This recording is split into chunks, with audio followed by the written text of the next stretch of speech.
Hey everyone, this is Dylan, and today I'm going to be doing a movie review, and the movie I'm doing today is Deep Blue Sea. So I decided I was going to post either a shark or a water-related movie for the 2020 Shark Week. So be on the lookout for all the other videos I have for the rest of this week. So let's get into Deep Blue Sea. So Deep Blue Sea was released on July 28th, 1999. It was directed by Rennie Harland and it stars Saffron Burrows as Dr. Susan McAllister, Thomas Jane as Carter Blake, Samuel L. Jackson as Russell Franklin, and LL Cool J as Preacher. And this movie had a budget of $60 to $82 million. I'm not sure where that number, why there's a fluctuation in that number, but apparently it costs between $60 and $82 million. And at the box office, they made $165 million. And I thought one of the interesting things about this movie was that it was a spec script that actually got picked up, which is pretty cool because spec scripts are just scripts that people write and hope to sell. So that was really good for the screenwriter of this movie. So now let's get into a little bit of a synopsis of this. So we have Samuel L. Jackson's character of Russell, who is funding this research that's going on in the middle of the ocean. I don't remember specifically if they say where this is taking place, but it's in the middle of the ocean, close enough to shore that a boat can get there because the movie takes place on a weekend, and on the weekend there's only a skeleton crew at this rig. And it's really interesting because most of this rig is under the water. There's several different levels, and there's these two kind of, I don't know, I would say it's like a rectangular shape, and the main building is in the middle, and then there's these water kind of tanks, I would say, but I mean there's nets and not nets, but there's steel cages and stuff for the sharks to be in that is being researched. But on a little bit of a side note, I'm not sure how exactly I don't know the logistics. I know that there's a specific reason why great white sharks can't be kept in captivity, but these are mako sharks in this movie, and I'm not sure the science behind if they can be kept in captivity or not, but I mean they're literally the size of a great white, so I don't know technically if they can actually be kept in captivity like they have in the movie. So at this research base, they are studying mako sharks and their brains, and it's to help with human degenerative brain disease, so Alzheimer's and Parkinson's and things like that. They are studying these sharks' brains because these sharks' brains have a specific protein in them that allow them to never have any kind of cognitive declines or anything like that. So the researcher, Dr. McAllister, is trying to really study these and try to figure out why this protein, extract the protein and study the protein a little bit more. And of course, during one of the things, because the way that the base is set up, there's a hole in the bottom of the base that's attached to the ocean is right there, and so they get the sharks up there to the base and then they lift them up so they can do the research in this room. And so during the one time that they were doing research that we saw during this movie, the shark wakes up and attacks somebody, and then they're in the middle of trying to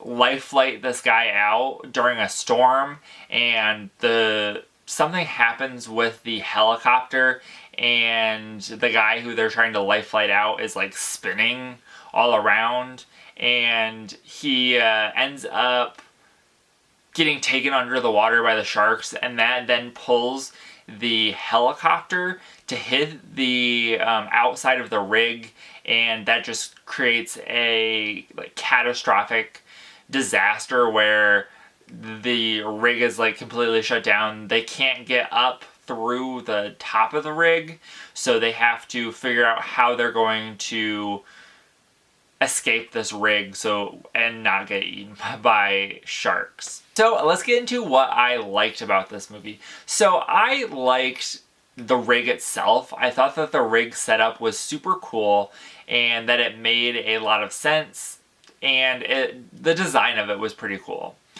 The functionality of it, on the other hand, I think that you should have made your rig a little bit better, considering that a lot of it is underwater. There's one particular scene where the shark breaks the glass that is in the viewing room under the water, and I'm like, I don't know if the shark, one, would have had that much power to break actual glass, but maybe you should reevaluate your glass when a shark could easily break it. So I would say I also like the animatronic sharks that they used.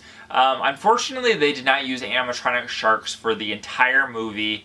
I would say the split is between 30 and 40% animatronic sharks, and then 60 to 70% CGI sharks, which kind of sucks. It was in the late 90s, so the CGI was alright. There was only a couple things where I thought that the CGI just looked really bad, and that was one in particular was at the beginning during the storm.